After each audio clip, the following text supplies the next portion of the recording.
systems. If you guys thought chapter 1 was fun, you just wait. Chapter 2, this is one of my favorites. It really is. So all I can say is sit down, put your seatbelt on, hold on really tight, okay? Because here we go. It's supposed to be 2 hours of ground, 1 hour in the aviation training device. We don't have one here with us now, but what we'll do instead is a little bit of ground, okay? And then we'll incorporate that into the remainder of your training. So section A, airplanes. Yay, airplanes, right? Aircraft category. Works well for us.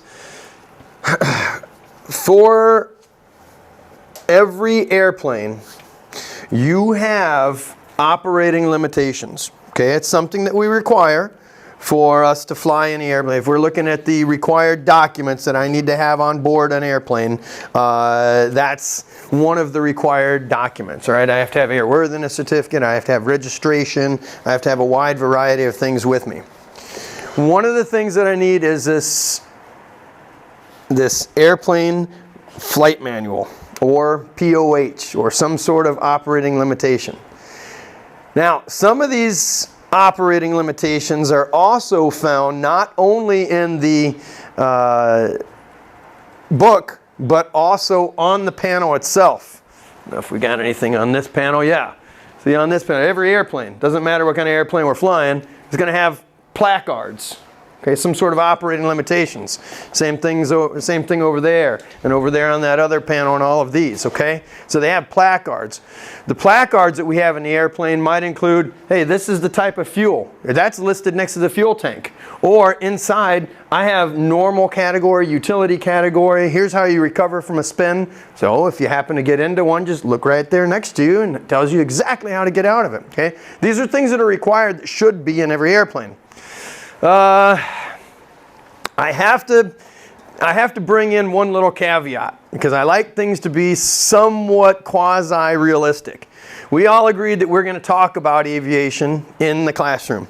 We all agreed that, sure, there's some specific details and everything else. Some of this has to also apply to the real world. We'll call it out there the real world. Okay, that's fine. Not every single airplane will have every placard that you need. It might have every single one, and if there's one missing, if you let maintenance know, they'll put it in. But sometimes these things fall off. Sometimes they're superseded by other type of equipment. Who in here, for instance, thinks any of those Cessna 172 November models came from the factory with a Garmin 430? Okay, so it didn't, right? So it has to constantly be updated. So there is a little bit of truth in there that these things, these documents, have to be constantly updated. When you find your document online, the one that you're looking for, hey, POH for Cessna, you got to look at some of those details as well. Do I have the correct one? Where's my source to see if I have the correct one? Okay, anybody? Got a source? Where could I find, make sure that I have the flight manual? Where do I find out if I have the correct one, the most up-to-date flight manual? On board of the aircraft. It should be, but we're going through a reality check here. How do I know that I have the correct flight manual for my airplane? Who are you going to ask, or where are you going to go to look? FA? That's a good start, okay? That is a source of information. What's that? Or manufacturer. That's the manufacturer, yeah, they have to. They have a legal requirement, right? They're regulated to make sure that they provide the most up-to-date information on this airplane. Who thinks that in 1979, or whenever this last time that Cessna 172 November was inside Wichita, Kansas, the workshop over there for Cessna, who thinks that's the last time that anything changed regarding the rules on these airplanes? No way in the world. Now, a good source of information, your instructor, or dispatch somebody here. They'll be able to help you, but if I asked, hey, what's the source of information for this, you'll always say instructor. Okay, I got it. Manufacturer, or the FAA. I need to find out, do I have the most current information? You're not going to fly with an instructor during your entire career. You'll either have your own airplane, you'll fly another airplane your own, somebody else's, whatever the case may be. You may be flying for an operator, somebody that manages, somebody that takes care of this airplane, and you use it for them to generate a revenue. This kind of thing will happen. How do I, as a pilot, make sure that I have the most current and up-to-date information on all of this? Well, it's not always ask the instructor. I got to look at that manufacturer, go to the FAA. Again, cross-reference and research. Now, we're going to trust that the material that we have inside the airplane is the correct one, but that is very important for me to use. Okay, so I have a question about how do I do a go-around or a balked landing? Great question. What does the AFM say? And is it different for any airplane? Now, you guys are all flying a Cessna 172 November model, sure, but now the next day you want to go fly a Cirrus. A completely different AFM. Maybe there's some different, especially for emergencies. Maybe there are some different procedures in there. My favorite question when I'm going to go fly with a pilot and they're telling me, hey, you know what, I'm ready for my check ride. I can't wait. I'm going to whiz bang Mr. Nielsen. He doesn't know anything about it until he comes and talks to me. I'm going to teach him a thing or two. Okay, great. Got a question for you. We're flying along and radio catches on fire. What do you do? Ah! Well, that's hopefully not the right answer. Okay, but what do you do? Well, I think I would open the window. Okay. Oh, great. Okay. Let's start talking a little more. In the meantime, let me go tell Chrissy that we need more time ground, me and you, tomorrow too. Okay? Because maybe we're not as ready as we think. Where do I find that information about the emergency? Section number 3. Yeah. Even an exact section, right? Because these things are standardized in whatever, 1980 something, I believe they're mostly standardized. So I know not only the AFM, but also exactly what section to go to, and they'll tell me step by step by step, okay? And if I'm confused, I need to remember how much of this stuff is a memory item. Where are my memory items? What do I need to remember? How many of these things, if I have a low voltage light, for instance, come on, that's another one of my favorites. Okay, great, you're coming in for stage check. Awesome, we're gonna go fly the airplane in about an hour or two. We'll talk a little bit on the ground.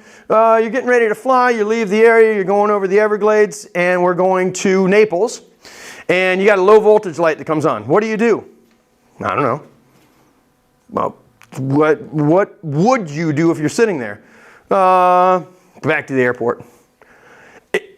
Is there a checklist? Let's look at that checklist, right? So just thinking, how do I solve these problems? If it's not a memory item, in other words, the airplane's not on fire, or I didn't recently lose power and I'm low to the ground, it's probably not a memory item, okay?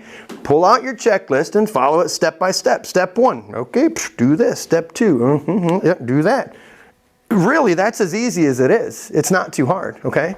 All right. So I got the operating limitations found in the current FAA approved flight manual.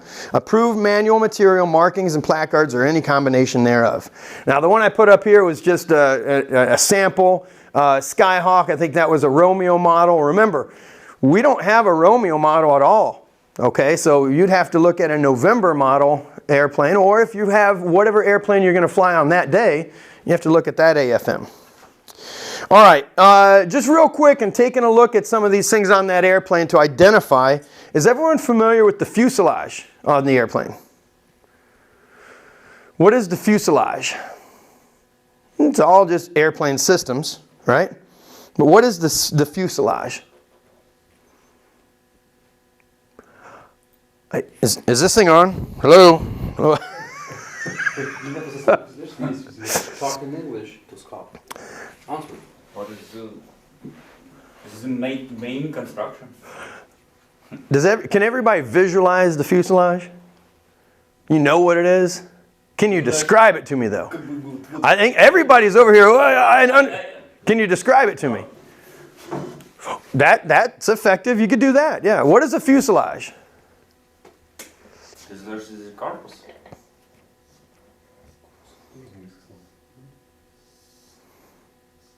Oh, we got an artist. That's a full-time in this class then, because I am not an artist.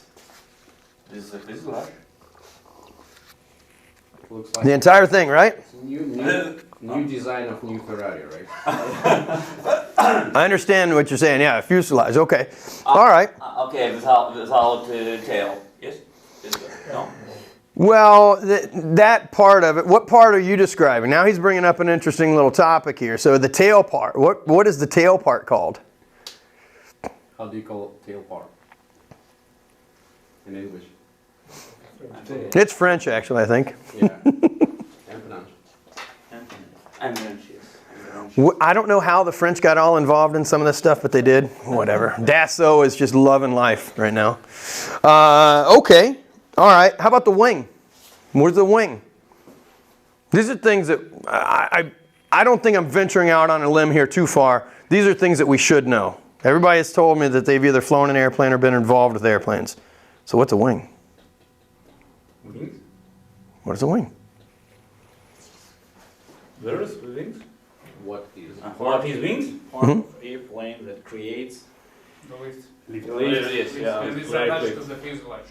Okay, attached to the fuselage by a spar. Okay, that's fine. It's an airfoil that produces the majority of the lift created by the airplane, right? Yes. Okay, that's fine. How about trim devices? And primary and secondary controls? Primary. Okay, yeah. What about, we'll talk trim devices, but we'll talk about primary and secondary controls. What are the primary controls on an airplane? Primary. Ailerons, elevator, and rudder. Yeah. Okay, so are there any secondary controls on the Skyhawk that we have? trims, flaps. Flaps. Flaps, okay, maybe some trims and trim tabs. There's a couple of different ones. You got a ground adjustable tab back there on the rudder, a few things. Okay, that's fine. Landing gear. I can draw. I don't think we need to draw. What is it? Are there different types? Oh, yeah. It's retractable, non-retractable. Okay, retractable, non-retractable, okay. But are there different types of landing gear? Tires, or maybe wheels and And ski. ski, yes. Ski? Floats. We're not going to land this thing in the snow. Floats, no? Floats, Floats. I suppose. Talk about the airplanes that we're going to use. The Cessna 172, November model. Landing gear. All right. Tires, wheels, hubs. I got some sort of a landing gear oleo strut, right? I got some sort of strut out there. One of them has hydraulic and nitrogen pressure that keeps it ready to absorb the impact of student pilot landings, which is great. Are there any different types of landing gear though? Not retractable or non-retractable, different types of landing gear? Nose wheels, I mean, no? Yeah, nose wheel. Cessna has a non-retractable only. A 172N, right, okay, right. But,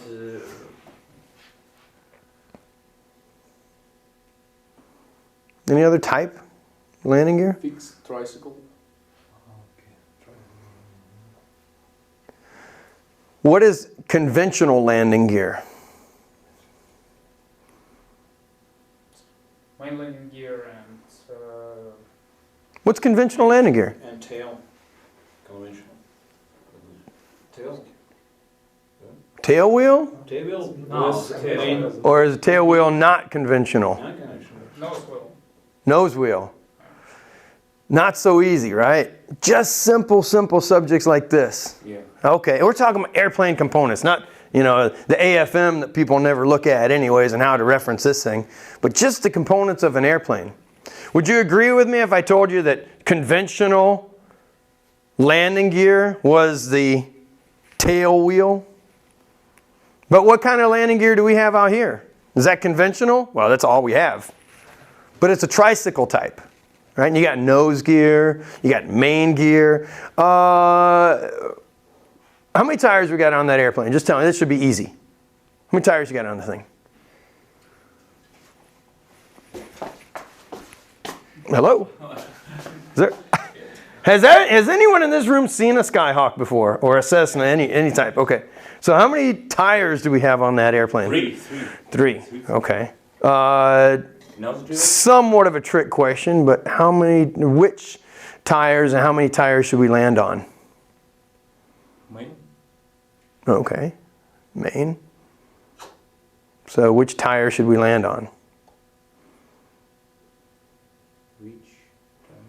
These are some of my favorite questions when I'm talking to pilots that are in a stage check or close to a check ride. Yeah, which landing gear are we going to land on? Which tire do we land on?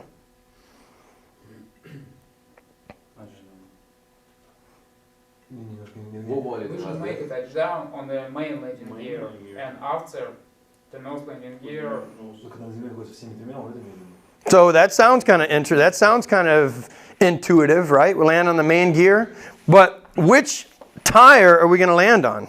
I'm going to come over here to this airplane. That's fine. You say I have 3 tires. I agree with that. We got 1, 2, 3. Okay, that's fine. Whoa, easy. This permanent marker.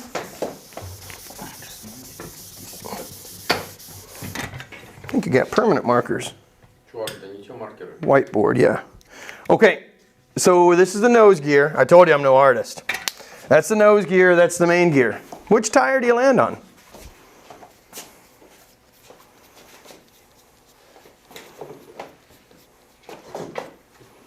All of them. Oh, okay. Which one first?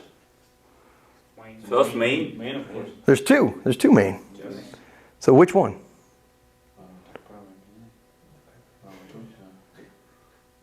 Both? Ideally, I hope not. Ideally on both, but no. I hope not. Okay, again back to the details, right? Remember, this is a very detail-oriented. The right one, yes? I hope not. Nope. Whichever one is upwind. Oh, yeah, of course. Yeah, I knew that. Right. The details. The devil is in the detail always on these things. So whichever one is the upwind tire. Okay? So just kind of setting the stage for, where do I need to think about this? Do we ever do a crosswind landing? No, you guys never do because you just scuff it across the runway. Of course, yeah. But I should do a crosswind landing. If I do a crosswind landing, I'm only going to touch down on 1 tire. And anybody that tells me that I've never had a crosswind landing, the runway has always been straight down the wind. No, sure. Okay, I've got some property for you. Okay, I want to sell it to you. It's in Arizona. It's got an oceanfront view. It's beautiful. Okay, that's a joke. Of course, there's no oceanfront view in Arizona. All right, but anyways. So here we got the details. Take a look at those details and remember those details. All right, simple stuff. Anybody got any questions about what the fuselage is? I mean, certainly I think we know what it is. Or the empennage, which part of the airplane the empennage is. The wing, trim devices, power plant. We'll certainly get into the power plant here in just a little bit. Power plant for us, internal combustion engine. Usually an O360 Lycoming of sorts, 4 cylinders. Get into that engine. Make sure you're familiar with it. By the way, how is that engine cooled? What provides the cooling function for that engine? Airflow? Air. Okay, anything else? No. Nothing else. All right. What provides, did we all drive a car here or a truck or something, a vehicle? Or ride in a bus or anything? Did we all come here on something with the reciprocating engine? Did anyone walk? No one walked. Did anyone ride a bike? No one rode a bike. Okay, so we all came here on some sort of motorized vehicle. That motorized vehicle that we came here in, how is that engine cooled? Air. Only air. Are you sure? Oh, no. Airplane engine. Only go. No, about the About vehicle. About the vehicle. No, coolant. Circulation has water that goes through it. Now we have an airplane that has coolant. We have one that has coolant. It has Rotax engines on it, and it contains coolant, and it's also liquid cooled, right? Air cooled cylinder heads and liquid cooled cylinders. The airplane that you're flying is air cooled, okay?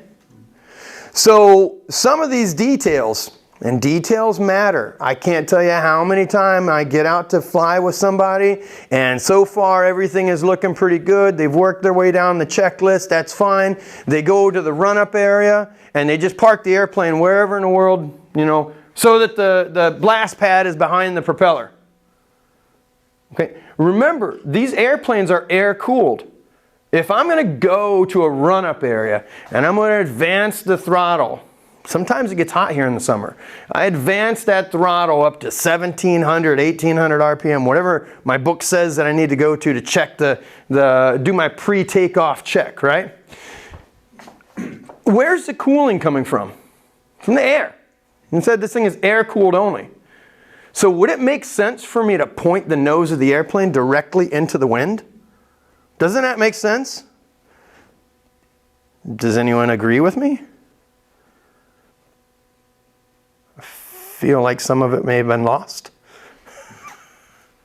Does anyone disagree with me? So you neither agree or disagree. Is anyone indifferent? I'm not sure where to go with this. Would it make sense for me to point the nose of this airplane directly into the wind before I conduct my pre-takeoff checks? It does. It does? Okay. So does it make sense if I'm out there and I'm getting ready to do my run-up and I point the airplane this way and the wind is coming from the right? Does it make sense to someone who's watching you and someone who's making an assessment of you? I say, I'm wondering if this pilot knows what's going on with that engine. Right? I would second guess you, and I have to pick my fights, okay? I can't fight everybody because some people I'm just lucky that they get the airplane on the ground and we can reuse it, okay? That's just how it goes. And in the beginning, that's not just anyone here. In the beginning, for me, that was the same case. You know, I was lucky to be able to walk out of it without breaking myself. Right? Those are my first couple of landings, all right? But it was important, and I think the times have changed a little bit. We all want to get out there and make that nice takeoff or that nice landing or practice and rehearse for the oral exam, but we don't want to do the things that make sense because we're not looking at the details. We're not looking at how is this airplane cooled? How is this engine cooled? It's cooled with the flow of air. So if I have a 10 knot wind coming from some direction, 15 knot whatever, it's important for me to turn that airplane during this pre-takeoff check so that it's facing in the direction of the wind, which should be kind of convenient. I'm in a run-up area. I could turn it a couple of different directions. Of course, I need to leave room for other pilots too. That's just pilot courtesy. And this is a busy airport, so there's some nuances here. But it's important for me to turn the airplane so that it's facing into the wind. That just makes sense, and those are the things that we used to do. And if you didn't turn the airplane into the wind, and the person next to you would say, "What in the love of God are you doing?" Let's go back to the classroom and take a look and figure out how these engines work, okay? Air-cooled. All right. Pilot Operating Handbook, we're on that. Airworthiness requirements. Well, what are the airworthiness requirements? Don't I have to have some sort of maintenance satisfied for me to fly the airplane? What's that maintenance? Need to have an annual, right? That's due every 12 months, 12 calendar months. 50 hours. 50 hour we do, but 100 hour, yeah. Okay. What else? You guys are coming along, which is good. What else do I need to do on that airplane? Anything? And pre-flight check. I had to do a pre-flight check. That's an important one. That is. Anything else? Is there an ELT on board? Yeah. When does that ELT get looked at? Emergency locator transmitter, it should be verified every 12 months. Mm-hmm. Every 12 calendar months, that's correct. TCAS should be verified. Transponder should be verified 24. Okay, so transponder. And now the rules have changed recently, right? So we need to have that transponder checked every 24 calendar. This used to be more of a above 10,000 feet inside the Class C, Class Bravo 30 nautical mile veil, or Class Alpha, or certain operations. Now we have to have this thing checked all the time, okay? All right, what about pitot-static tube? Do I need to have anything looked at with that? Every 24 calendar months. This is more of an IFR requirement, okay, but we still do it. Okay, so there's some maintenance requirements. AD, what is an AD? What is it? Perfect. Airworthiness Directive. Ever heard of one? What is AD? Airworthiness Directive, AD. So airworthiness and then directive. You familiar with them? No? Okay, so an airworthiness directive, what is this? Something happened on the airplane. Remember I was saying earlier when we were looking at this AFM, we said I need to have what AFM? The most current and up-to-date AFM. That's because things change after these airplanes come out of the manufacturer. Some things change regarding the airworthiness of the airplane. A for instance of this something are the seat tracks on some of the Cessna 172s. This is just one example. So the seat tracks on 172s at one point in time did not lock properly. They did not, the pins didn't go down and the seat did not lock properly. So a few accidents occurred. Most of these rules are written in blood. That's what I'll call it, right? So a few accidents occurred and it was found and determined that some pilots applied takeoff power. They began to increase their pitch angle. The seat rolled back and they still had the controls in their hand, trying to pull them. And what happens? Close to the ground, stall, spin, crash, burn, die, right? That's this logical sequence. Okay, great. Well, that's how they found out that these things didn't work. So Cessna was charged by the FAA to publish an airworthiness, actually the FAA publishes a thing that says, hey, all owners of this Cessna between this serial number and that serial number, you have to change and inspect and do all sorts of different things with these seat tracks, okay? So if something is determined later after the manufacturing process that the airplane requires an additional step or a change or an inspection or whatever it may be, the FAA issues an airworthiness directive and says these items must be complied with. Now, your airplane is no longer airworthy once that effective date comes unless you've complied with those requirements. Okay? Any questions on that? That one's a mouthful. Yes, sir. In the previous section, you said that the latest AFM version we can find at the manufacturer side or at the manufacturer. Correct. They do not change AFM immediately. First, they issue airworthiness directives, and responsible for applying this airworthiness directive is on the owner or on the operator. And the operator should make a modification table for the fleet and put this modification table into the AFM which are located on board, but not on the manufacturer side. So I mean that we cannot find the latest revision of the AFM on the manufacturer side. The manufacturer bears a responsibility to put that in there, because right that exact day. Working with Bombardier, we do not see this. Bombardier issues a airworthiness directive. Right. Only after a year or two, they make another revision of the AFM first. But what our company does, they make a modification table that is airworthiness directive for serviceability, and they put on our fleet. Right. So the exact same thing. What you're saying is true. But what I'm saying is also true. The manufacturer bears the responsibility, if there's any changes in the AFM, to publish that as a change. They might not print a brand new AFM, like you say. In that case, they were printing AFMs maybe a year later. That's fine. But they had the responsibility to issue a change. That change could be 1 page, 2 pages, 3 pages, a sticker, sometimes whatever the case may be. They bear the responsibility to provide that and make it available.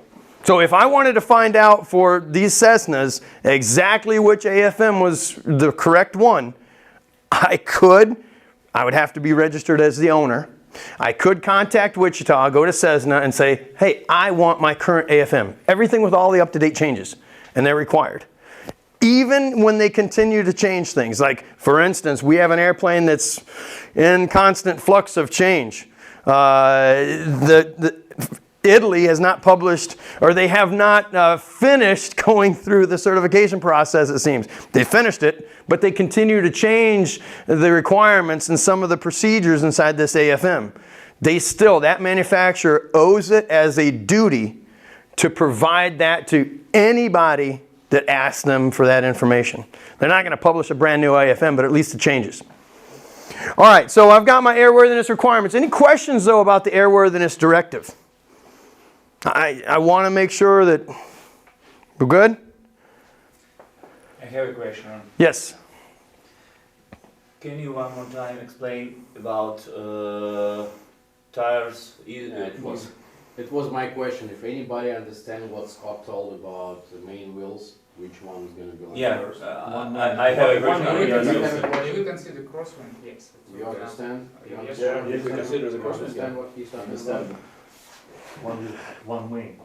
Which one? If the pilot can't see the crosswind, I got to see maybe they need a new medical. Yeah. Yeah. One more time. So we'll go through that again in a subsequent, yeah, but yeah, Scott told us the point. it's fun. Okay, finally, if we have Маркер, вот я вот сука буду. Мы не те маркеры поставили. они пришли в доске это Yeah. if we have wind, for example, on Wine? this side or this side, we need to land it. On this tire.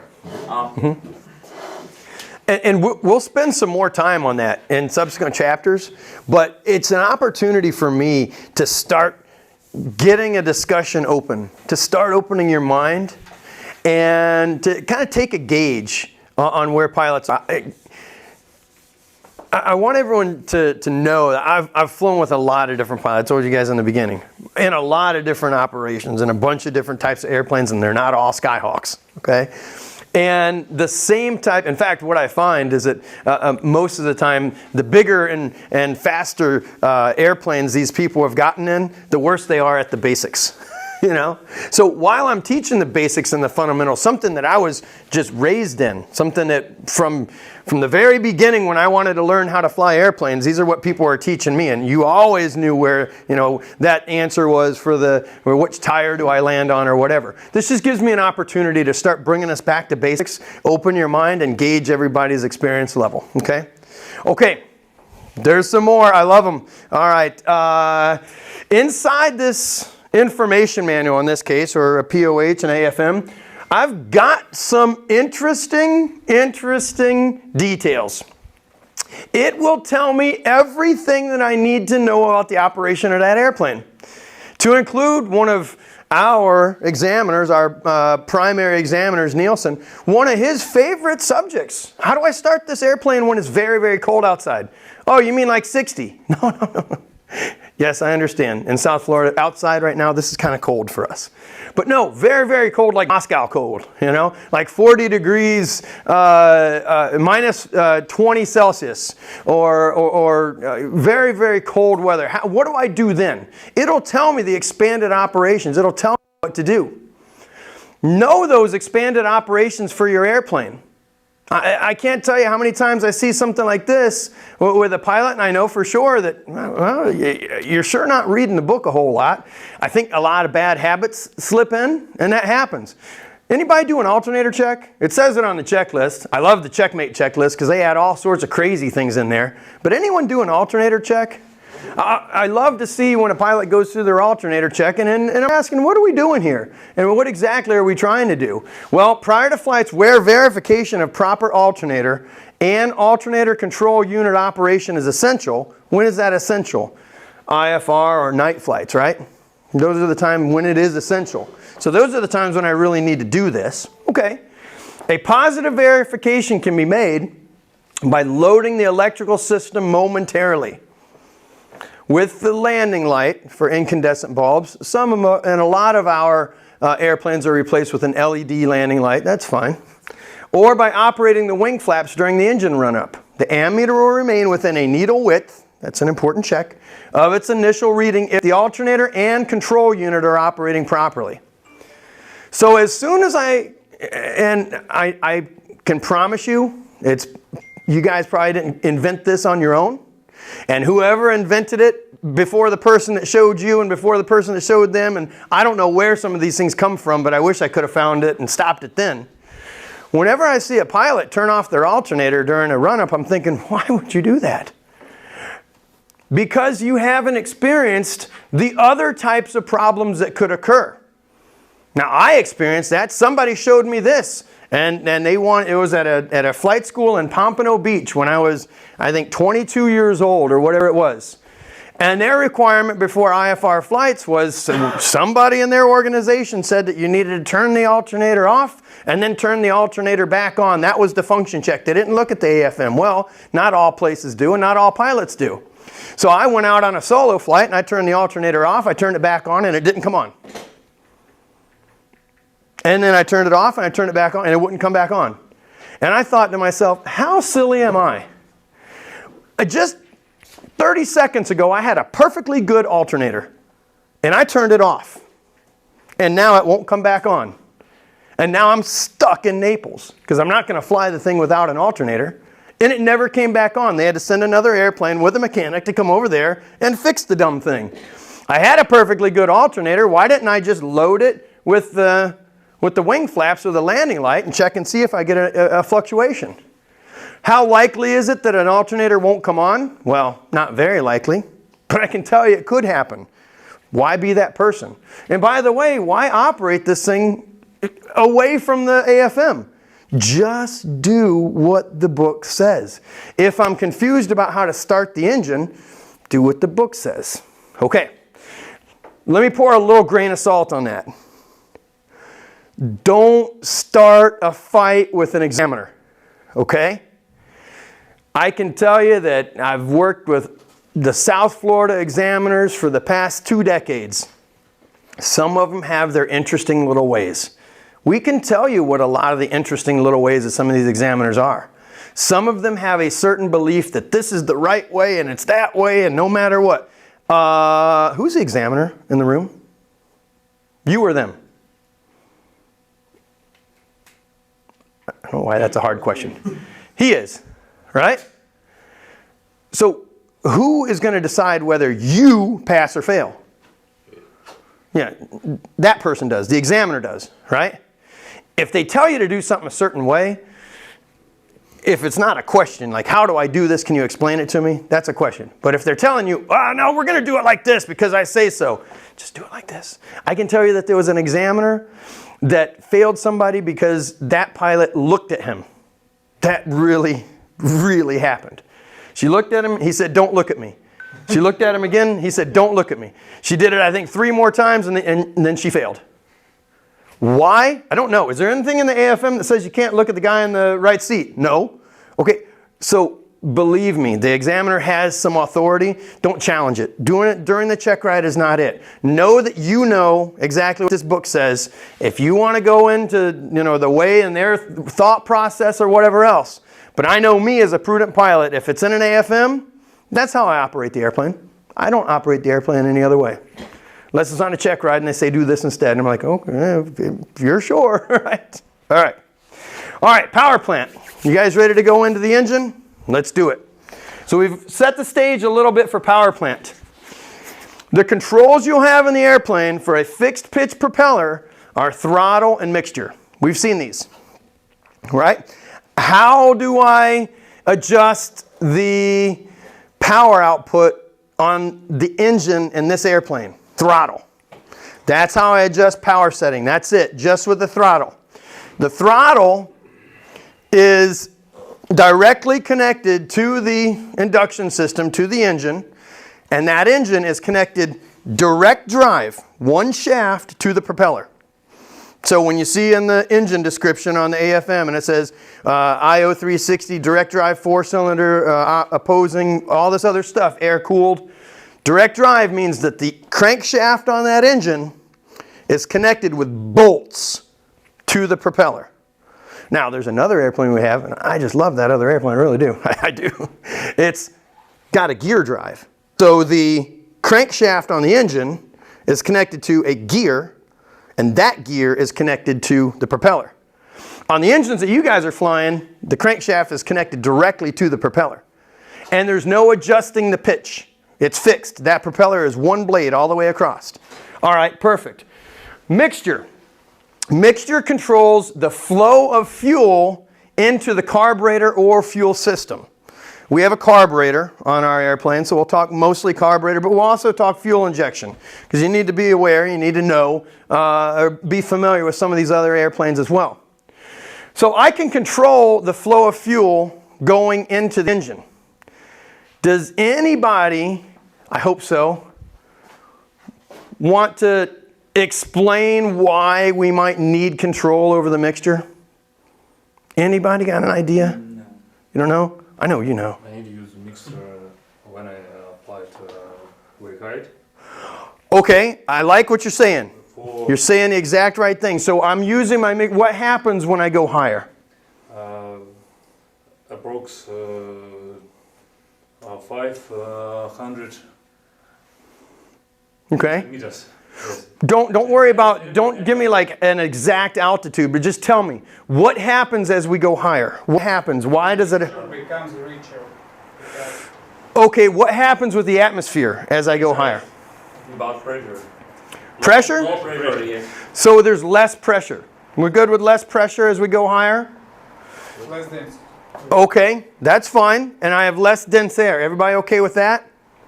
All right. And oxygen. Anybody, oxygen percentage is the same. We'll cover that one. 21. So, anybody do any kind of diving or any kind of swimming where you go very, very deep in the water? Yes. Has anyone not done that? Raise your hand. I got to do the not done in this room. Has anyone not done that? You have not? Okay. So I'm going to assume what you've been in the deep end in the pool, In the pool, yeah. at the bottom of the deep end. Yeah. Do you feel the pressure? Yeah. Yes. Okay, that's liquid. That's fluid. The air that we live in exhibits fluid-like properties, okay? So air, consider this and think of it, and especially when we get aerodynamics, air will behave a lot like a fluid. We are at the bottom of the pool. So as we go higher, our perception is we have less and less pressure. Of course we do. That's exactly what happens. Well, those physical traits of the atmosphere exist and apply to engines as well. Okay, we're going to go through the cycles of an engine and how this thing works. But what's one of the key components for me to make power out of this engine? Well, one of them is fuel. What's the other key component for me to make power out of the engine? Oxygen. Oxygen. Okay? So I got oxygen and fuel. I have control over the fuel. I want still the same power setting. I want to maintain a power setting. But as I climb, I'm going to have less and less air density, less and less pressure. So essentially, I have less air entering the intake, the engine intake. If I have less air, less oxygen, because air has a percentage of oxygen. So if I have less oxygen now entering this combustion chamber, I need to have less fuel. If I don't have less fuel, I don't have an ideal combustion process. Okay? The oxygen is really what makes the burning process occur. Okay, the more oxygen I have in there, the hotter this is going to burn. So as I climb, I need to reduce some of the fuel that's entering, but leaving the manifold set to a high output. Reduce the amount of fuel and power will increase. What else increases as that power increases?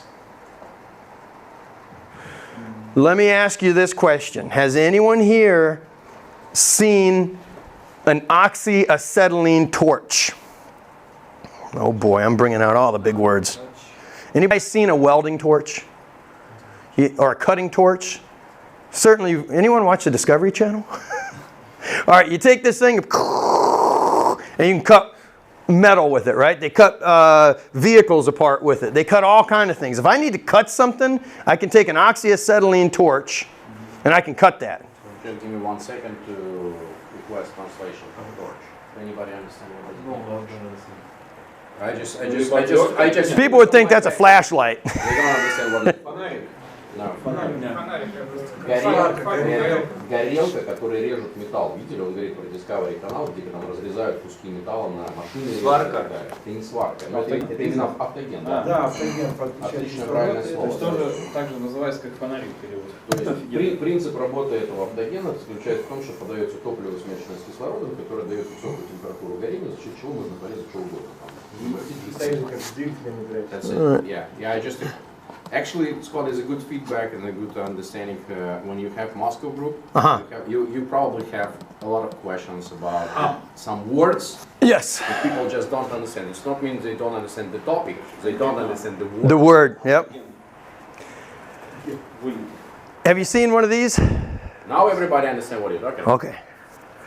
I gotta try to find out some of these other terms, but because torch a lot of times mean flashlight. But you just can take this picture and put it in your. And put it in my sign, yeah. So an oxyacetylene torch, is anyone familiar with how this thing works? By the way, this is called an oxyacetylene torch, right? So what's the fuel? Acetylene. What's making it hot? Pressurized oxygen. Yeah. Oxyacetylene torch. You used one? Yes. Of course, yeah. Love it. We get along. You've used one? No. You don't use one in avionics. Yeah, because you guys, I know all about avionics, by the way. An avionics guy a long time ago told me avionics is very, very easy. You hammer it to fit and then you paint it to match. Okay, so anyways, this torch, oxyacetylene. I have acetylene, which is the fuel.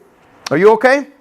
This is oxygen, pressurized oxygen, the same kind of essentially, the same kind of oxygen that someone used for medical oxygen. You've seen the people that have like, I don't know what in the world, emphysema or whatever, they have those things sticking up their nose and they gotta have oxygen. Or aviation oxygen, we have it to use when we're flying in some operations, okay?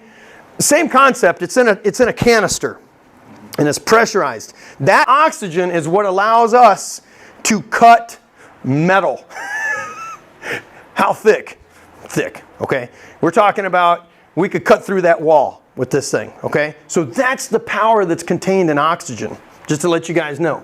Well, if I want to harness some of that power, I could do that. I could do that no problem at all. But what I want to do is I want to make the fuel to air ratio optimum. I want to optimize the fuel to air ratio. My question earlier, before we started talking about oxyacetylene and torches and welding and cutting and all that, was what happens now when I decrease the fuel that's going to that engine? Maximum performance. I get better performance, but I get something else. And fuel In power. Fuel economic. Better fuel economy.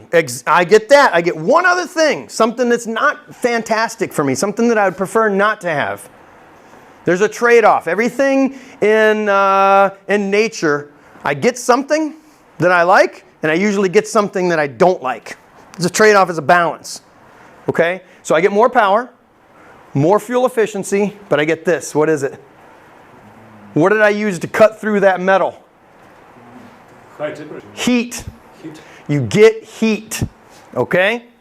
So when I lean the mixture, I'm going to get more performance, I get better fuel economy, but I get more heat. In fact, heat is one of the methods that I could use to maximize my exhaust gas temperature. Some of the exhaust gas temperature gauges work in the airplanes. Anybody flown their cross country yet? Anybody use the EGT? I know. Yeah, I know. You use the EGT gauge though, don't you? Ah, yes. All 6 cylinder. Of course, and you got an optimizer. Me and you, we're working. It's gonna be good. But here's the thing. When I decrease that mixture, when I lean that mixture, I can see on the EGT as it rises and gets hot, and then it starts coming back down. So once it gets to maximum hot, that is maximum power. Once it starts coming back down, I'm going to have a decreased RPM. Okay, and depending on how finicky that is, it may come back real rapidly and get my, make my pulse rise just a little bit. Woo, felt like I was shutting it off. Just another half two turns right there in, and you got optimum performance, okay? But also remember, in our operations, how do I know that I'm operating this thing according to the way it was built? Go back to the AFM and look. And in our operations, it says what for our climb checklist? What's the climb checklist on the Cessna 172? November. You don't know it yet? You haven't even flown the airplane. How do you not know this? That's only a joke. What's the climb checks? What do we do climb checks? Gear up, yaw damper on, lights off. No, I'm just kidding. Not that stuff, right? What's my climb checks? What am I doing? What do I check once I take off and as I start climbing? What am I checking? We have a list. There is a checklist for the climb. Yep. For the November model, it's simple. Airspeed between 70 and 85. Power setting, full open. Mixture, lean above 3,000 feet. Okay. Now I'm climbing. It's an air-cooled engine. I want more power, but I'm getting more heat. So I should use a cruise climb, 70 to 85. Don't climb these things at 60 knots and then start leaning your mixture. You'll burn one of the cylinders up. Andre's going to get mad at everybody, okay? But above 3,000 feet, that's your limitation. The same thing for descending. On my descent checks, it says enriching for smooth operation. At 3,000, this needs to be full rich. Cessna decided that for cruise altitude, meaning above 3,000 feet AGL, everything below that, you're going to keep the mixture all the way full rich. Just to kind of make it simple for classes, more than anything else. To make it easy for the operators. And you guys are the operators. Okay, fantastic. So that's mixture. Any questions about mixture? There's some important key points on there. No? Okay. We're going to glance for a moment at a fixed or at a constant speed propeller. So something where I can adjust the propeller. I have throttle. That's where I manage my manifold pressure. So the engine output, but not my total power output. Okay? The propeller, the blue knob, now I can adjust an exact engine RPM. And it does it through a propeller governor that allows the blades to change their pitch and maintain an exact engine RPM, whether I'm climbing or descending. This makes it very nice for descents. Because no longer, in fact, I'm encouraged to leave my power set as high as possible so that I maintain some cylinder head temperature, okay? I want to decrease my altitude, right? Decrease that pitch and descend with power still in. That's good. And that propeller will stay at whatever RPM I have set. It won't continue. In our airplanes, if you decrease your pitch, well, now the engine RPM starts speeding up. Okay, that won't happen in this airplane. And again, you have a mixture control. This is one of the 3 elements that I need for a complex airplane. Okay. Engines. I love engines. Reciprocating engine operation, induction, supercharger, turbocharging, ignition, all this good stuff. How in the world? Oh boy, remember I told you don't start a fight with the examiner? I'm about to tell you guys something that's going to blow his mind or blow your mind. Just don't start the fight with the guy, right? Because there's a little bit of school of thought on different things. However, this tells me that if I pump the throttle, right, before I start an engine, which we never could do because, well, maybe we just didn't have enough fire extinguishers by, or maybe we just didn't want to try to even start a fire in the first place. But pumping the throttle on the airplane before you start it could cause a fire. Listen, could cause raw fuel to accumulate in the air intake air duct, creating a fire hazard. In the event of a backfire, if this occurs, maintain cranking action. So this is, what do I do if I have an engine fire on the ground? Well, why did I want to start that in the first place? Don't pump the throttle before you start the thing, right? An outside attendant with a fire extinguisher, do we have those? Pretty sure we don't. Is advised for cold starts without preheat. Well, fine, we don't have cold starts really, but you can consider that every start in the very first thing in the morning is a cold start. It says don't do that, okay?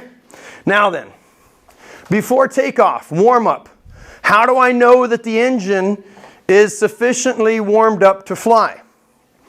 If the engine accelerates smoothly, the airplane is ready for takeoff.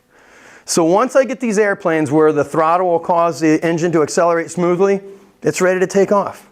We don't have this problem very often because it usually doesn't get below 50 degrees here, okay? Maybe 40, I guess, sometimes for a day.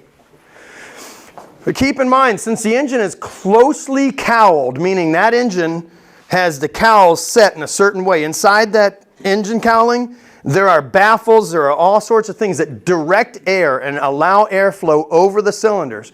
And that's called closely cowling for efficient in-flight engine cooling. Precautions should be taken to avoid overheating during prolonged engine operation on the ground. Also, long periods of idling may cause fouled spark plugs. Okay? So try not to take a lot of time doing what we got to do. Taxi out here, get your takeoff checks complete, take off. That's the idea. Not always the easiest thing to do with the ATC. But I don't want to cause extra time on the ground just because I'm not ready for my before takeoff checks. I should know what those look like and be able to go through them relatively quickly. Okay, this is a float type carburetor. We don't have to be geniuses or experts. We don't have to go build one or be able to work on a carburetor. But it's important, especially for some conditions that we need to know about. It's important for us to be familiar with some of the concepts. So if you look at the fuel inlet over on the right-hand side, that's fuel coming from the fuel tanks, going through some sort of fuel filter, going through a fuel pump, and entering what's called the float chamber. The fuel will come into the float chamber depending on that float. So there's a float that, like the word says, it floats. And as it comes up with rising fuel, it shuts off the fuel inlet. When the engine consumes the fuel, the float goes down and then more fuel is allowed to come in through the fuel inlet. Essentially what you have is a readily available source of fuel close to the engine. Okay? You have a mixture needle, which we can see. I can adjust and close that, open it as required. And then the air comes from the bottom of the engine. That's why when we look at the propeller, the air filter is below the propeller hub, and air goes through the filter and then into the carburetor. Okay? We're going to get into this thing called Venturi and Bernoulli's principle and all that. But just know that I have a Venturi here, meaning that the volume of air is restricted vicinity of the air inlet, or correction, vicinity of the discharge nozzle. So I've got fuel coming here, same exact level as the float chamber, and then as it comes through, the pressure decreases rapidly and allows fuel to mix with and atomize inside that inlet. Now I have my proper fuel mixture, and it goes through the throttle valve and goes to the air intake and ultimately to the cylinders. This is how the carbureted system works. Great. Okay. There's one potential hazard for this carbureted system, and that is if I have any moisture in the surrounding air, in the air that we're flying. Do we have any moisture here in South Florida? That's supposed to be a joke. Any moisture near us? No. Has anyone seen the Florida Peninsula? Have you seen the Caribbean Sea, or the Atlantic Ocean, things like that? Yeah, we've got a lot of moisture here. Okay? A tremendous amount of moisture. These are the months right now that you will see on the news once a year. Sometimes we get a couple in a year. Sometimes it skips a few years. Pilots will crash airplanes off the shoreline because they're on their descent. They're flying an airplane with a carburetor, and they've never used carburetor heat because, I don't know, there's a wide variety. They weren't taught, they didn't know, different airplane, didn't know it had a carburetor. Lots of things, details, you know, all those details I was talking about earlier, important stuff. Yeah. Good way to make the news is what I call it. So they're descending, don't have the carburetor heat on, and the carburetor turns into this. Nice. In Florida. okay? This can happen at temperatures as high as 70 degrees Fahrenheit. Now help me out for a minute, but I'm pretty sure that's about 20 degrees Celsius, 21? 21. 21 degrees Celsius. Pretty warm. But a couple of things. I got air coming in with a high moisture content. I've got rapidly decreasing pressure, which if we take it through the ideal gas law, that's going to tell me temperature drops. And I've got fuel that's atomizing. Anyone had fuel? Gasoline, not kerosene, not jet fuel. Has anyone had fuel on their hand before? After, when it starts evaporating, doesn't it get a little bit cold? Because it evaporates quickly. And when it atomizes, this becomes the perfect place for ice to form. Okay? How much fuel are we going to get into the engine? Not much. Less. And potentially a whole lot less. Enough of a reduction to stop the engine from working. And we see it on there. I think the most recent one was last year. I think they skipped.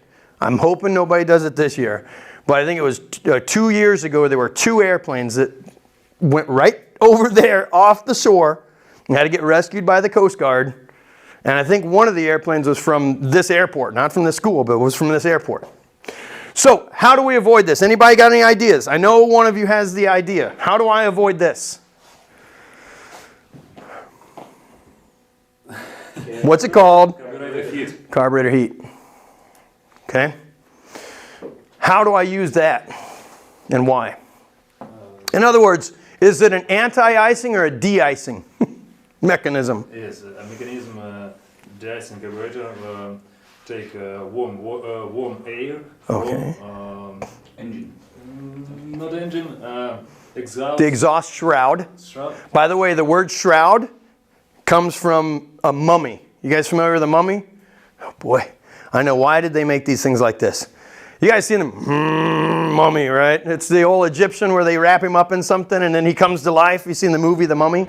Well, all that stuff that he's wrapped in is called a shroud. But yes, so you got a shroud, not a mummy shroud, but a metal shroud surrounding the muffler and the exhaust system. Yep. And where does that go? And what? Where does that warm air go? And go to to carburetor, yes. Yeah, it goes right there. Without filter. And it's unfiltered. I like you more and more, I'm telling you. So if I'm on the... Partisans much more knowledgeable. I know. Than official pilots. I'm telling you. Yep. So this carburetor heat, when I have it on, guess what he just said? I don't have a filter. So that's why after landing checks, you turn that off. I'm going to love flying with you. I know that already. Because it's important. Don't keep bringing all the crap and dirt and mess and bugs and everything else straight into the engine. I'm a guy that typically likes to take care of engines. Okay, I take care of equipment. I really do. But that's one of the things you can do. Get that carburetor heat off. But this does bring, back to our focus here, it does bring heated air inside. Now, if I've waited until the ice begins to form, now that heated air, if I use it as a de-icing, which is not designed as a de-icing mechanism, but if I use it as a de-icing mechanism, this melts, becomes what we call water. Okay. Vapor. Water goes straight into the engine. Anyone tried to run an engine with water going into it? It's not good. It starts running very, very, very rough. Okay, and may shut off.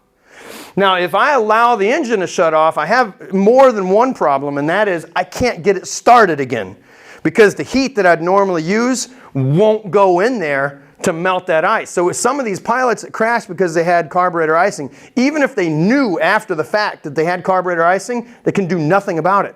You are a different category and class of airplane because you are a glider, okay? That's what you are now. And it's not going to change. So I want to turn that carburetor heat on prior to. All of our airplanes except for one has a tachometer with a green arc from 2100 to 27. If you're operating outside of that green arc, then you need to have your carburetor heat on. So anything less than 2,100 RPM. Now, it's not uncommon for airplanes from the 70s to have a little bit of work done on them sometimes, and occasionally the mechanic puts in a tachometer from a different airplane that it really doesn't belong in that exact airplane. We have one airplane, I can't remember which one it is, but the green arc goes all the way down to like 500, okay? Still need that carburetor heat on whenever you're operating below 2100 RPM, okay? So remember, that's your key. If I'm decreasing my power, I need carburetor heat on. Okay, fine, fantastic. So that's carburetor icing. Let's take a look at the ignition system. We have two ignition systems inside the airplane. Why do we have two? Somebody give me the wrong answer. Why do we have two? For safety. For plugs. That's the wrong answer. For plugs. For good. We have 8 plugs. That is a reason, but it's not the primary reason why.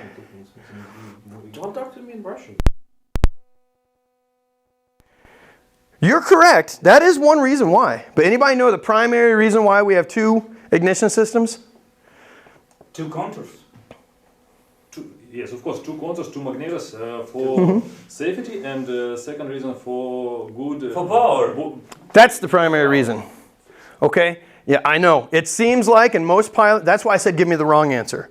Because most pilots will think redundancy, safety, right? I have 2 identical systems.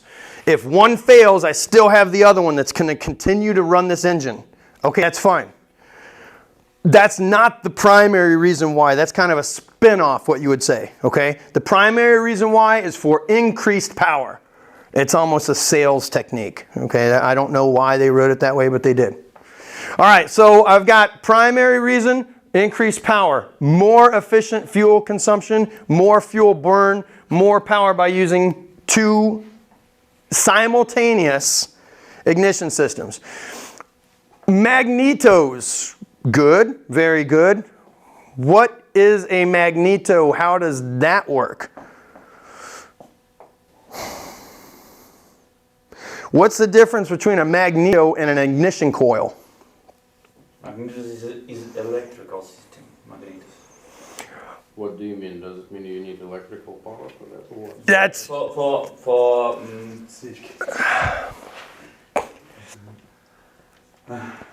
let me do this, because again, this is another one of those tricky subjects. So has anybody not heard the word magneto? We all know what magneto is. Okay, good. Not the guy in X-Men that's in the, he does the stuff with the metal. Not X-Men Magneto. Although he's cool. And he doesn't know if he's good or he's bad. Anyway. So, a magneto. If I had a magneto right here with me now, which I would love to have and I've tried to get, and maintenance is really guarded with these things. I could take that magneto and I could spin it like this and I could produce a spark. I have no battery. I have no alternator. I have no anything. I can create a spark just by turning the magneto right here.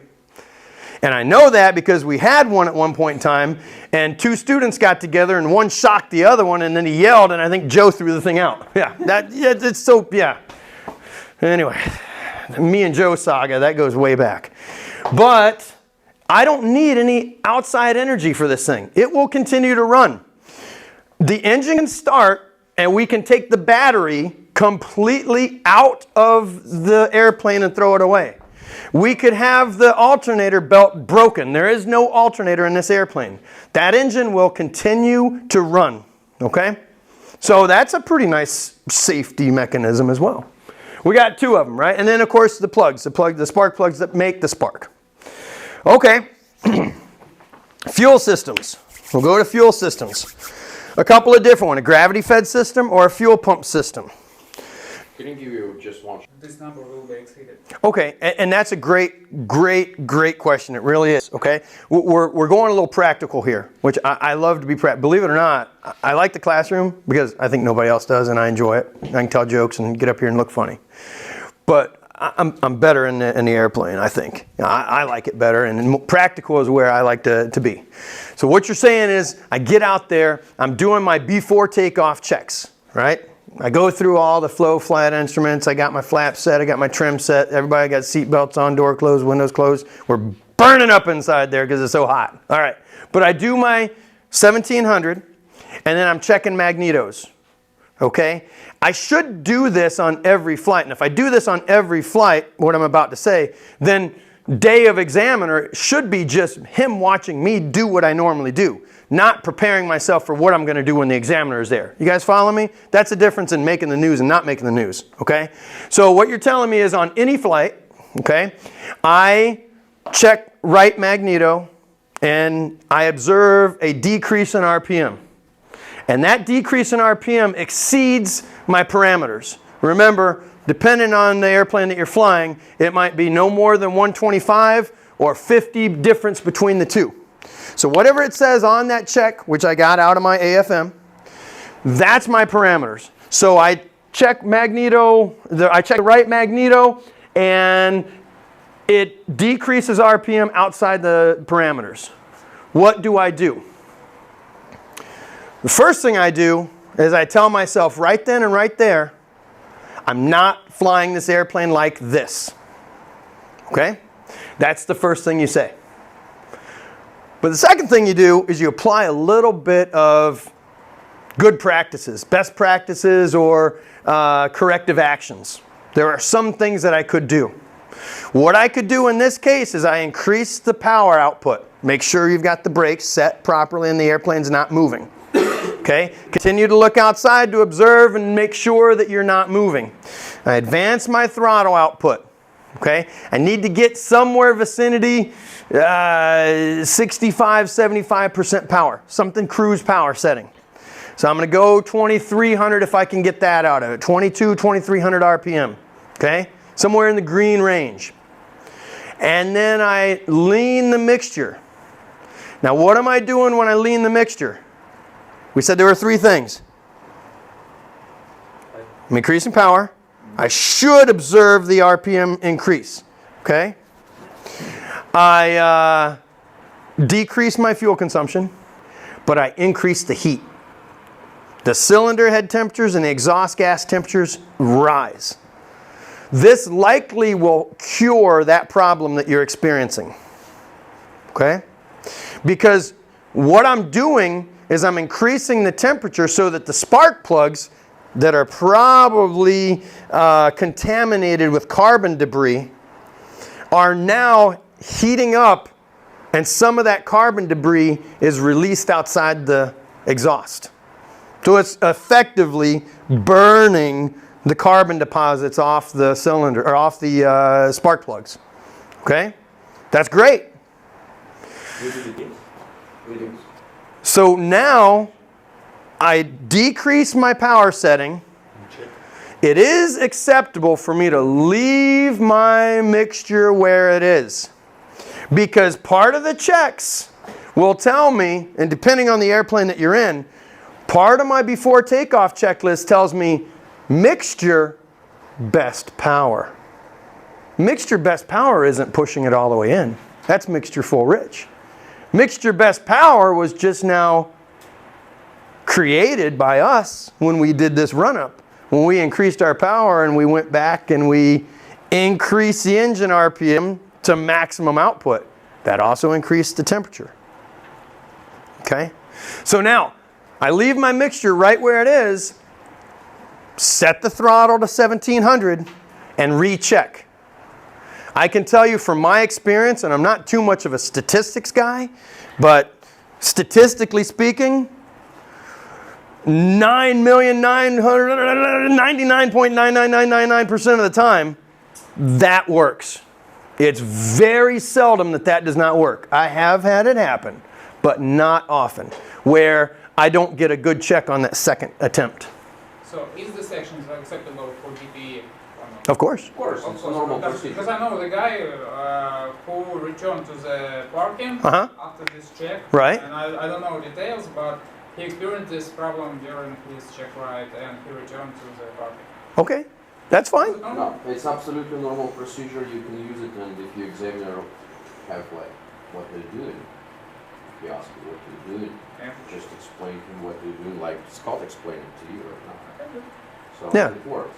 But continue to answer your question. If it happens again, Yeah. Of course, again. In this case, if you see drop more than prescribed by PUH, comes from airplane, in this case you need to come back and say, hey, we did check, it was not working, we clean it up, we try to fix it, it's not working, let's go back.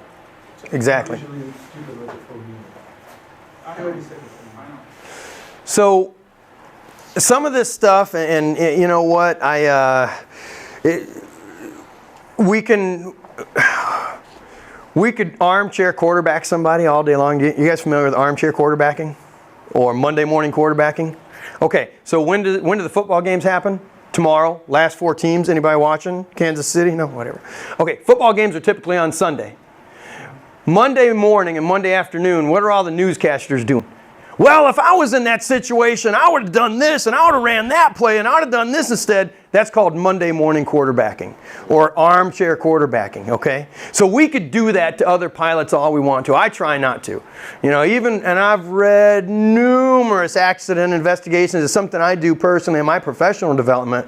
But I go to Flight 447 Air France, right? And I'm like, oh man, Bonin should have done this and should have. And I got to check myself and make sure I wasn't in that environment. I'm in an air-conditioned room, okay? I didn't have an Airbus falling apart around me, right?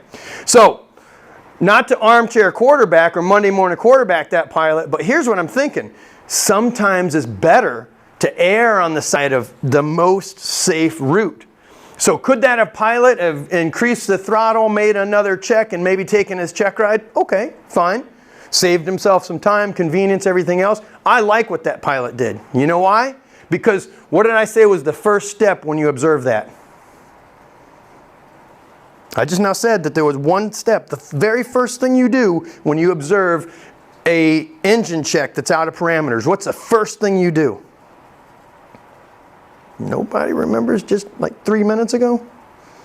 First thing you do when you're doing that magneto check and you see the engine RPM dropped below the parameters, what's the first thing we do? You remember what I said, right? What did I say? Just check if how you agree with that. How you just, is it fine for you? The first thing is you say, I am not flying this airplane like this. Okay? And that's what that pilot did, which was a perfect decision. The examiner is not going to tell him, well, we could do this, we could. No. He's not a pilot. He's not the pilot. He is an evaluator. Okay? That examiner is along for the ride. You are taking that person on a ride. You go out there and say, Mr. Examiner, I apologize, but we can't go on this ride. Then you did the right thing. Okay? Absolutely. Okay, so fuel systems. I got gravity-fed system, left and right tank, typically going through some sort of fuel selector valve. Okay? Some of these fuel systems, our fuel systems for instance, will allow both tanks to empty fuel simultaneously. They're also interconnected, so if I don't fly the airplane coordinated, if I don't fly the airplane straight, which doesn't mean look at the ball, okay? But if I don't fly the airplane straight, I could end up with a fuel imbalance. I could end up with more fuel on one side than another because I'm constantly flying with pressure being put on that side of the airplane to include the fuel tanks and everything inside it, right? All right, so I got 2 tanks that are interconnected. I have a fuel vent, a fuel selector valve, which goes to a strainer, okay? Or typically speaking, some sort of fuel filter, and also a place where I can collect a fuel sample. Something will let me say, okay, the fuel at this lowest point inside the airplane does not contain any type of contamination. Water, whatever the case is, okay? We have a primer, which I'm pretty sure we know it. It's listed primer. It says primer right over there. That's what we're supposed to do. You do this number right here. You might have a ground fire. I don't know. We got an examiner that wants to do that probably because if you don't lock the primer in, which has happened, and the primer comes out a little bit, then fuel will come through the primer into cylinders 1, 2, and 4 and cause flooding and the engine to stop running. So I think it's more risk mitigation for him than anything else because he can't reach over there and find out if that thing's in. And if you don't use the primer properly, you can cause an engine problem. But that is the primer. That's how you prime the airplane. And then you got a carburetor. Now, one of my popular questions are, what about that fuel vent? And you can see it's on the left tank. We got the fuel vent on the left tank in the airplane. We need vent, not vacuum in the tank. Correct. So it allows the fuel, as it's consumed, to be replaced with fresh air so that we don't create a vacuum. Occasionally you'll see with topped off tanks and in direct sunlight, you'll see fuel coming out of that vent. If I'm flying with you, because I'm just a jerk that way, and you're doing your pre-flight, and there's fuel coming out of that vent, I'll tell you, hey, Captain, we've got a fuel leak. Are we going to fly? Oh, no, definitely not. Let me go tell Joe. Well, of course I'll let you in. What's Joe going to do? Get out there, right? Okay, that's not a fuel leak. Sometimes fuel will vent out of it. That's common on larger airplanes. They leak all the time. If the tank is full. Exactly, if the tank is full. Now, the vent is just something that we check, but again, it allows fresh air to replace the fuel as it's consumed so that there's no vacuum. That's your gravity-fed system. On a pump-fed system, which certainly it's not unreasonable to suggest that we could fly that. We don't fly that in the primary flight training. But I got a left and right tank, sometimes 2 or 3 or 4 more tanks. Some of them are interconnected with main tank systems, aux tank systems, whatever. This is a very simple system, has a selector valve, left, right, or both if that's available, or off. These could be turned off as well. The primer, the strainer, an electric pump. Typically speaking, if you have a fuel pump system, it will have an electric backup. And then the engine-driven fuel pump. And then it goes to the carburetor or fuel injection system. Okay? All right, a lot of talk about airplane engines, a lot of how do these things get cooled, by the way, we're talking air-cooled systems. Just real quick, to not beat a dead horse, but just real quick, what's the primary function of the oil then? Well, the primary function of the oil is to cool the engine, okay? So it lubricates and allows the engine to not overheat. That's why, I need sufficient oil. There's a parameter on that. There's a range on that. But we've talked oil, we've talked ignition systems, how it's cooled, how the engine gets the fuel, how the carburetor works. How does this thing make power, though? Is there a wizard inside the engine cowling that just kind of wiggles his nose and all of a sudden the propeller spins? No, of course not. There's no magic genie in there, right? None of that stuff. There's a 4-stroke system, okay? Back a long time ago, in a less sensitive world, it was very, very easy for us to remember those 4 cycles of an internal combustion engine. You okay? Yeah. Okay. Again, we're talking just about explanation of English word in Russian. What is a combustion? Combustion. Okay. So I'm just explaining. that's fine. So that normal system, the normal way that an engine works is I have intake, right? So the piston comes down against the cylinder walls, it creates a vacuum. And then that intake is a fuel-air mixture with the intake valve open. So there's an intake. Now both valves close and the cylinder moves towards the top of the cylinder head, and I have compressed fuel-air mixture. So I've taken a volume of fuel air and then reduced that volume so we have compressed fuel-air mixture. Very, very volatile. Okay? Then a spark occurs from the spark plugs, which causes power. That's an explosion, right? It's an explosion inside the cylinder, which forces the piston down. Okay?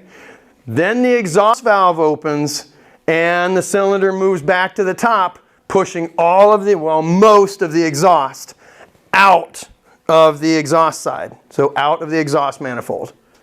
So you got 4 strokes, right? 4 cycles. You got intake, compression, combustion or power, and then exhaust. Anybody else hear about the easy memory aid for how to remember the 4 strokes? Every airplane, every engine works this way. Whether it's a piston engine or a Rolls-Royce pushing a G. What are those 4 strokes? Suck, squeeze, bang, and blow. It made it really easy for me to remember as a teenage boy, right? Those are your 4 strokes. Every airplane, every engine is going to work the same.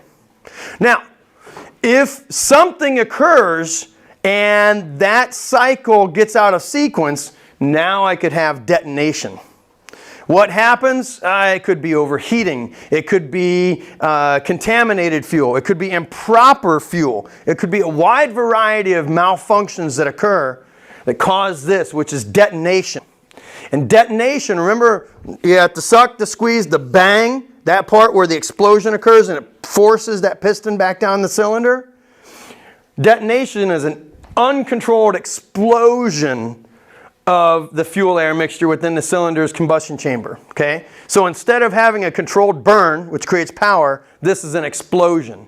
It causes excessive temperatures and pressures which, if not corrected, can quickly lead to failure of the piston, cylinder, or valves, okay? In less severe cases, detonation causes engine overheating, roughness, or loss of power. So any of this could occur on an airplane engine that is not functioning properly. Could be overheating, roughness, or loss of power. If I suspect an overheated engine during a climb, tell me what you would do. You're flying an airplane and you suspect an overheated engine during a climb. So reduce pitch and Perfect. speed. Increases, these are air-cooled engines. He's saying everything right. I may want to do a couple other things. What else could I do to help? What you said was perfect, but there's some other things that I could do to help.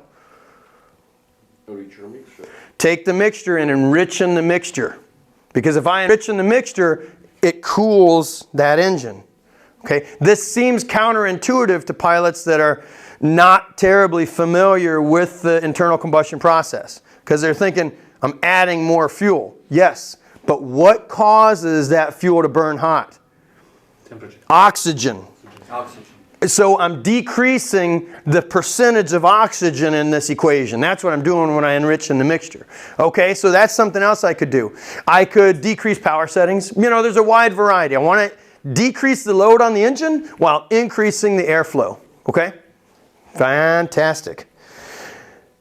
That is airplane systems. Let's take a look. Reciprocating, fine. Supercharging, turbocharging. Oh, real quick. The airplanes that we fly are what's called normally aspirated or naturally aspirated, meaning the pressure that is introduced to the intake manifold. So the pressure that's used to make that intake cycle work, to bring fuel and air into the piston or into the cylinder. The pressure that's used is only what Mother Nature provides. Okay? So if I'm sitting here at sea level on a normal day, on a standard day, I get about 30 inches of manifold pressure. Once I get to 18,000 feet, effectively I have about half. I have about 15 inches at 18,000 feet. Well, I promise you we're not going to find 4-1 Mike Echo at 18,000 feet. Okay? Not going to happen today. Why? Mostly because of Powerplant. Okay? There's not enough pressure to push that fuel-air mixture into the engine and create enough power. It just doesn't have enough power. Some airplanes do have some added components that allow them to do this. Okay? Some airplanes are built with superchargers or turbochargers. Okay? And these are internal combustion engines, not talking about turbine engines at all.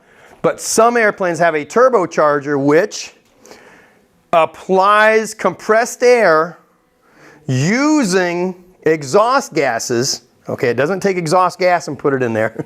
But exhaust gas spins a turbine, which is connected through a shaft on an opposite side, compresses fresh air, filtered air, and allows that compressed air to enter the combustion chamber. What does this do? This gives me Mother Nature on steroids, right? That's what it gives me. Now I have 20 inches of manifold pressure at 15,000 feet. That's all I have. But I have the turbocharger, which is giving me an additional 10. So I still have 30 inches of I got the same exact power at 15,000 feet that I would have on the ground. That's fantastic. Well, that's a turbocharger system. Are we flying those here? No, but just the concept. Think about that concept. And that'll help reinforce the fact that as we climb in these airplanes, we do have less power generated by the airplane. We're limited by the engine power and available manifold pressure. Kind of a shame because a long time ago pilots figured out, and engineers, and I think Howard Hughes was involved in this, and they started figuring out that as we climb, I have less air density, which means less drag, which means I can go faster, but we just didn't have enough power to get the airplanes up there. But then, of course, we had the Super Constellation. Anybody seen the engines on that thing? Well, anyways, don't get me off on the Super Connie, all right? But it had a lot of turbochargers, and turbochargers that fed into the other side of the engine produced a tremendous amount of power out of these combustion engines, and then they could go up to higher altitudes and get better true airspeed. Okay, so that's supercharging, turbocharging, abnormal combustion, refueling oil systems, cooling systems. We know that I need to have that I have air flow, and that's what causes the engine to cool. Another type of engine exists. One brand name of that engine is called a Rotax. We can show you one, and that one has water-cooled cylinders. Okay, air-cooled cylinder heads, but water-cooled cylinders. Pretty neat deal. The exhaust system we talked about, and how the exhaust system is used with the exhaust shroud to do two things, actually. One we already talked about, and that's just heat the carburetor and also heat the cabin. So you're using the exhaust system to heat the cabin. Oh my God, are we going to die from carbon monoxide? No. But we don't die from carbon monoxide because of that exhaust shroud. There's a metal canister around the exhaust, and that takes heat, not exhaust air, but it takes heat from the manifold and then heats up the surrounding air, and we can use it inside the cabin. Of course, depending on, you might smell a little bit of something that's just stuff that's been in there that, you know, hasn't been used in 6 or 7 months. So when you first turn that on, people get a little anxious. It's probably okay. It's been inspected. All right. Propellers, fixed pitch, constant speed, that's fine. I should treat every propeller as if it were on a live engine, okay? So when you guys are doing your pre-flight, when you're walking around airplanes just lollygagging and looking at airplanes, I do that too, right? Treat that propeller as if it's going to crank and start right then. One thing that we learned or reinforced today was that the magneto does not require a source of energy. So if I move the propeller and the magneto fires, that propeller and that engine could start. Believe me when I tell you, words hurt, but props will kill you, okay? One of our mechanics that used to work here about 5 years ago, his boss got hit in the back by a propeller doing the same exact thing. He was underneath the airplane. As somebody moved the propeller, one of the other mechanics that was working, it had hot fuel in it. It had been recently run. They were just looking at something, troubleshooting after a flight, and moved the propeller. There was a broken P lead, so there was a broken electrical lead that didn't allow that magneto to ground properly, and it started. And it pulled a big chunk of hide off this guy's back, almost killed him. Okay? So it can happen. Treat every propeller as if you move it, if you even touch it, if you even look at it, that it could start. Okay? Because these things are tremendously dangerous. Okay. Full authority digital engine control. There are some engines that work with a FADEC system. In other words, they are fully electric, and those airplanes typically require, I don't know that they require it by airman certification, but it does require additional training for that system. if you lose the diamond twin star, I don't know about the new one, the DA62, but I know the older ones, if you lose electrical power in that, you would have a dead engine, which is exactly what happened to a first couple of pilots that started flying these back in the early 2000s, and they had a dead engine, a dead battery, and a cold winter morning in South Florida, so it was 50 degrees, right? Freezing cold. And they went out to start this twin star. You guys, do you know what a twin star is? A twin diamond? You've seen these other airplanes around here? They're diamond airplanes. They got like the canopy and stuff like that. Well, this one just has 2 engines on it. Okay, that has a full authority digital engine control system. These pilots went out to fly that airplane that morning and found they had a dead battery. They couldn't crank the engine, either one of the engines. So they called for line service. Line service came out with a GPU, ground power unit. They put the, follow the procedure. At the time, the procedure did not list anything at all about the hazard that they were about ready to face. And coming back to the ADs and stuff. So ground put the power in. They cranked both engines, turned on the alternators. That's fine. Pulled out the ground charging. And the battery was still not charging because they hadn't excited the alternator field yet. They were taxiing around, but doing so like we do at a very low engine output. That's courteous, that's smart, that's what you should do. But on this particular airplane, that could cause a hazard because they got ready to take off from runway 10 at Pompano. Anybody been to Pompano yet? Kind of a short runway. At the end of it is the Intercoastal and a couple of hotels. A couple of buildings right there. So they get ready to take off, great. They break ground. First thing you do when you get off the ground in a multi-engine airplane, gear comes up. They bring the gear up, the gear power pack activates and brings the battery below the power level to run the engines. They had a dual engine failure facing the Intercoastal and a bunch of hotels. So it was a crash. So what? A crash. Father crash, all dead? Yeah, the 2 pilots that were in it, they died. Okay, so that's a full authority. Doesn't mean that if you fly a FADEX system that you'll die, but you need to have your electrical system working properly before you take off. And then electrical system. So on our electrical system, we've got a 24 volt battery and a 28 volt system. Just know that that alternator is going to keep a slightly higher charge so that it can continue to charge the battery. We touched on this when we were talking, how do I check that alternator? Well, the alternator should show, the ammeter should show that when I place a load on the system, that there's a slight decrease in amps, and then it increases as the alternator replaces that load and charges the battery. Okay, any questions at all on power plant and related systems? I have a question. Yes, sir. When can I use just one tank? What is it? Okay, so the answer should be relatively intuitive. What, and I'll answer your question by asking you one in return. Okay. What describes how I can operate my airplane?